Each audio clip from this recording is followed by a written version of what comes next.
आताच सेव्ह करून ठेवा. मला पीएचडी साठी अप्लाय करायचंय अब्रॉडला. तुम्ही सांगाल का की कशी फुल्ली फंडेड स्कॉलरशिप मला अवेल करता येईल? हो, नक्कीच. चला तर मग आजच्या व्हिडिओमध्ये आपण पाहूया अब्रॉडला पीएचडी साठी फुल्ली फंडेड स्कॉलरशिप तुम्ही कसे अवेल करू शकता. सो पहिली रिक्वायरमेंट आहे तुमचा जीपीए किंवा पर्सेंटेज. सो तुमचा जीपीए 10वी 12वी बॅचलर्स आणि मास्टर्स मध्ये 8.0 किंवा 8.5 च्या अबाव असला पाहिजे. पर्सेंटेज बद्दल बोलायचं झालं तर 75% च्या अबाव असलं पाहिजे. दुसरी रिक्वायरमेंट आहे SOP म्हणजे स्टेटमेंट ऑफ पर्पज.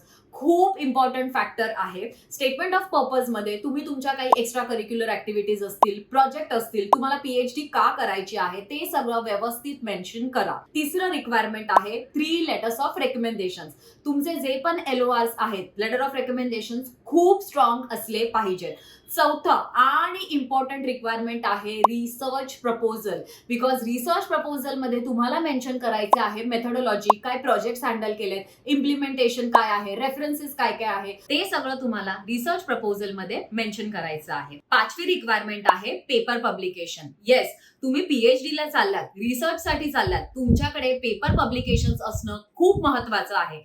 ऍटलीस्ट 2 ते 3 पेपर पब्लिकेशन असणं गरजेचं आहे. त्याच्यानंतर येतं 6वा रिक्वायरमेंट आणि मोस्ट इम्पॉर्टंट, तुमच्याकडे रिसर्च एक्सपिरियन्स हवाय किंवा इंटर्नशिप असल्या तरी पण चालतील, पण रिसर्च एक्सपिरियन्स ऍटलीस्ट 2 वर्षाचा असेल then it's a value addition to your profile.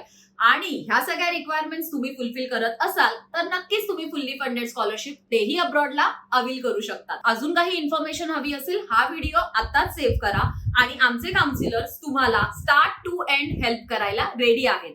PhD साठी तुम्ही UK, USA, युरोप बघतायत, ऑस्ट्रेलिया बघतायत, कोणतेही डेस्टिनेशन अब्रॉड साठी बघत असाल तर नक्की आम्हाला संपर्क साधा. आम्ही तुम्हाला documentation, university selection, application process, visa process सगळ्यासाठी हेल्प करणार आहोत. नक्की संपर्क साधा आणि